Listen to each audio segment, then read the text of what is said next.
When I was in my early 20s, I briefly considered becoming a nun.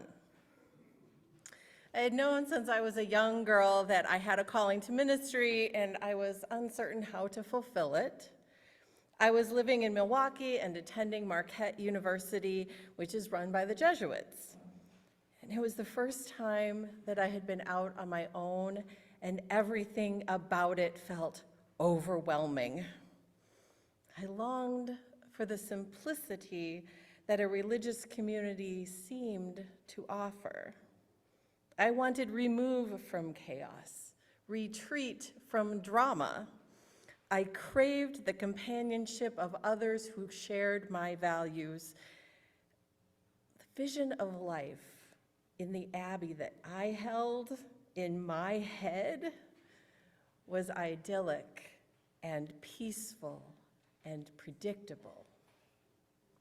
At that time, I was leading high school religious education class in my church with another woman who had been a Franciscan sister, but who had left the order a few years earlier. When I asked her why she had chosen to leave, she told me in detail. Those details aren't for me to share with you this morning, but I do remember how she concluded her tale. "When you join," she said, "you think you are leaving one world and entering a new one, set apart from conflict and status seeking. But the truth is, the community is still made up of people. People with egos and agendas and their own ideas of how things should be. There's still politics. You can't escape that unless you become a hermit, and even then, you have to interact with people sometimes, or you won't eat." She also suggested that most of us are a bit too extroverted to have a monastic vocation, and she encouraged me to continue to seek my path in the world.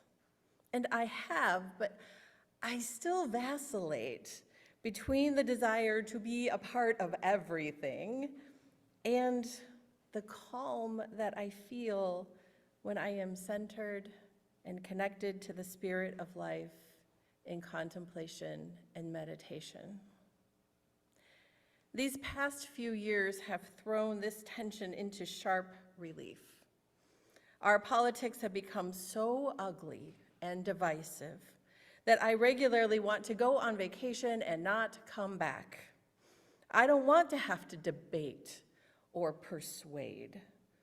A significant part of me desires to be alone, or at the very least, with others who think and believe like I do. This imagined alternative seductively promises real, deep rest and social interactions that are consistently loving and reciprocal. And yet, when my family was in quarantine together, even with each other's and our collective best interests at heart, being cloistered in our home for months on end was real work.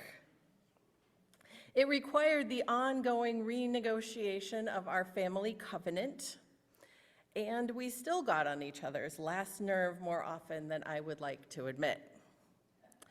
Conversely, we felt isolated and withdrawn. The larger society was so far away, and it seemed to demonstrate why humans organize ourselves in larger groups all over the planet. It seems that for all the challenges that the world entails, we need each other. Father Thomas Merton did choose in his 20s to become a monk. He entered a Trappist abbey in Kentucky in 1942, just after the US entered the Second World War. So at the beginning of the 1970s, having lived in the monastery for nearly 30 years, he found himself grappling with the value of living in a community set apart from the world. The civil rights movement was ongoing. It's still ongoing. There was a war in Vietnam. The Catholic Church was living into the challenge of reforms that came out of the Second Vatican Council, which were intended to update the church to be relevant to the modern era and still true to its theology. Was there still a place in the world for communities whose sole purpose was to retreat into contemplation and prayer? In his book, Contemplation in a World of Action, Merton writes, "This is simply the voice of a self-questioning human person who, like all his brothers, struggles to cope with turbulent, mysterious, demanding, exciting, frustrating, confused existence in which almost nothing is really predictable, in which most definitions, explanations, and justifications become incredible even before they are uttered, in which people suffer together and are sometimes utterly beautiful, at other times impossibly pathetic, in which there is much that is frightening, in which everything public is patently phony, and in which there is, at the same time, an immense ground of personal authenticity that is right there and so obvious that no one can talk about it, and most cannot even believe it is there." Merton's description of a world in social upheaval rings as true in our time as it did for his. He goes on to note that these contradictions aren't just in the world, they are internal to his personality. They're within all of us. Artist and author Jenny Odell echoes this assessment. In her 2019 book, How to Do Nothing, Odell speaks of the impossibility of retreat. She points to early American utopian experiments, as well as the communes of the 1960s, as examples of people attempting to escape from society only to discover that they had, in fact, brought it with them. Even Henry David Thoreau, our celebrated Unitarian spiritual ancestor, during his extended time in retreat at Walden Pond, still went to town every couple of weeks to restock his provisions and have his mother do his laundry. Both Merton and Odell argue there is value in spending time apart so that we can regulate our nervous systems and from our calm center, determine how to participate when we return to the larger community. They also both name this as a privilege. If you have the time and space to step outside the chaos and depression of daily life, it is not to be squandered. In fact, our responsibility to our fellow humans and the more than human life on our planet is one of the greatest forces luring us back into the fray. Merton puts it this way: if I had no choice about the age in which I was to live, I nevertheless have a choice about the attitude I take and about the way and the extent of my participation in its living, ongoing events. In our time in history, making this choice is particularly challenging because of our media environment. The 24-hour news cycle sensationalizes events, and social media capitalizes on our anger and our despair. The competition for our attention is nonstop unless we intentionally unplug. We have to step away from the cacophony of online analysis and hot takes and give ourselves the opportunity to hear our own inner wisdom, to connect to spirit, and to listen to that inner voice, still and small.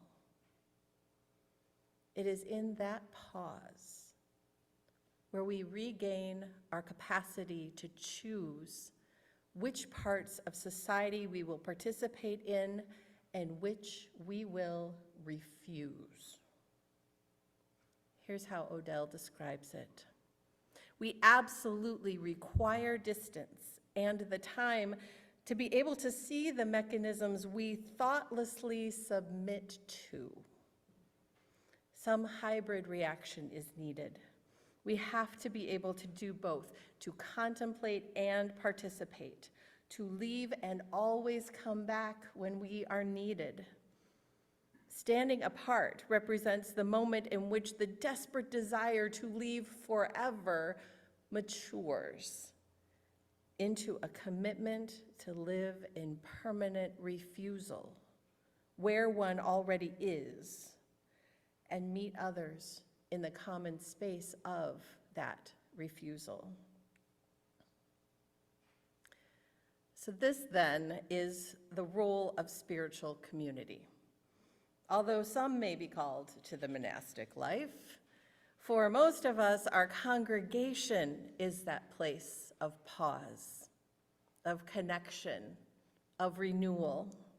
Here we can get support for both our personal spiritual practice and for our discernment about what role we are to play in bringing justice, peace, and compassion into the world. Leadership consultant Margaret Wheatley encourages us to make our spiritual communities islands of sanity. It is here that we can share with one another the meaning that we are making with the world, our experience of it, and from a place of humility and curiosity, we can offer each other comfort and, when needed, challenge. We hold each in in accountability and love. Here we acknowledge that we are part of the interconnected web of all existence and inextricably bound to one another. Within that web, we each have the right to flourish in our inherent worth and dignity. We are each responsible for our role in collectively building the environment in which that is possible. Odell and Merton encourage us to make that conscious choice, not just about what we will do, but what we will not. Standing apart gives us a clear view of what aspects of society are life-giving and which deplete life and love. Our islands of sanity, our spiritual communities, share values, offer mutual care, give us the strength to refuse to contribute to the ongoing oppression of our fellow humans and the destruction of our environment. To return to Henry David Thoreau, this is more civil disobedience, less Walden. These refusals can take place on every level. We might refuse to participate in gossip. We can refuse to ignore microaggressions. Perhaps we refuse to participate in excess consumerism at the expense of sweatshop labor. We can disagree with one another, but refuse to contribute to the rhetoric that dehumanizes those on the other side. It is each of us taking time apart to quiet our minds that allows us to show up with integrity, to make those deep connections where the sacred is found. As we make this place holy by showing up for one another, we empower each other to stand apart, to refuse to contribute to the hatred and bitterness of our world. Here we practice love in all its forms, empathy, compassion, sympathy, and we expand our capacity for the active love of caring and reciprocal relationship.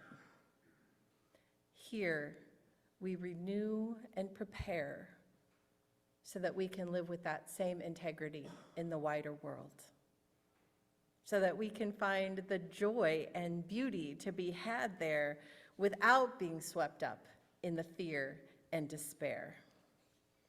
Together, we resist. Together, we thrive.